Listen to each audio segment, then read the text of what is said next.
প্রিয় বন্ধুরা, এই যে কার্পু মাছের বোনা আরম্ভ করলাম। এই কড়াইটার বয়স 25 বছর। কড়াইটার ভাগ্য বালা।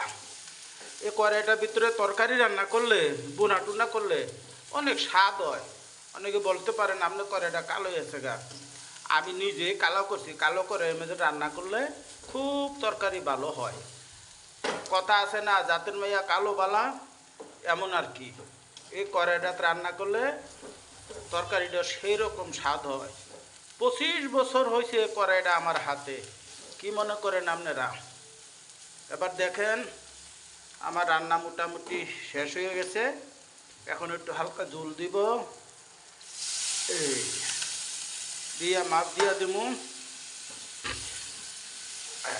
পেঁয়াজ দিয়া, শুধু পেঁয়াজ দিয়া বোনা করলাম।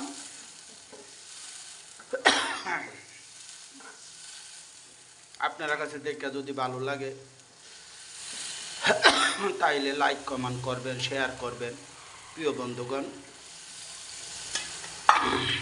এখন মাছ দিয়া দিব।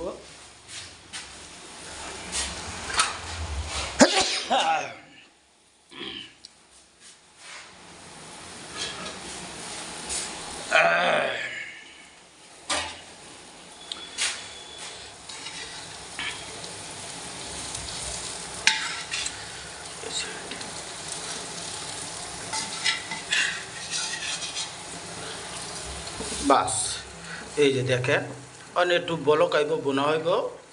বাস, ধনিয়া পাতা দিব না। এখন ধনিয়া পাতা দিলে কেমন জানি একটা কেমন কেমন লাগে, তরকারি স্বাদ হয় না, কেমন একটা গন্ধ করে। এই জন্য ধনিয়া পাতা খাবো না। 3টা রান্না করছি, আর ধনিয়া পাতা খাবো না। আগুনটা একটু বাড়াইয়া দিছি। আগুনটা একটু বাড়াইয়া দিলে একটু তরকারিটা ছাঁত ছাঁত করে হবে, তাড়াতাড়িও হবে।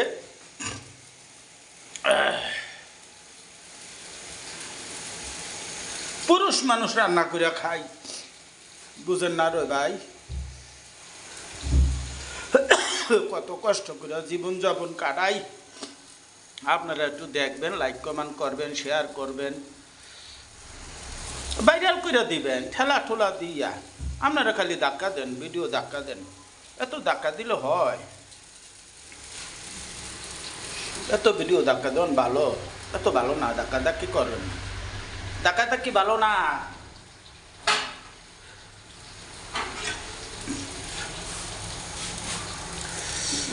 এই আমার রান্না হয়ে গেছে মনে করেন।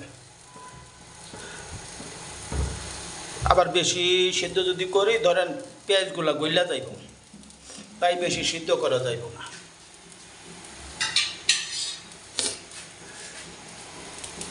অনেক ধন্যবাদ আপনাদেরকে। ভালো থাকবেন প্রিয় আমার ভাই বোনেরা।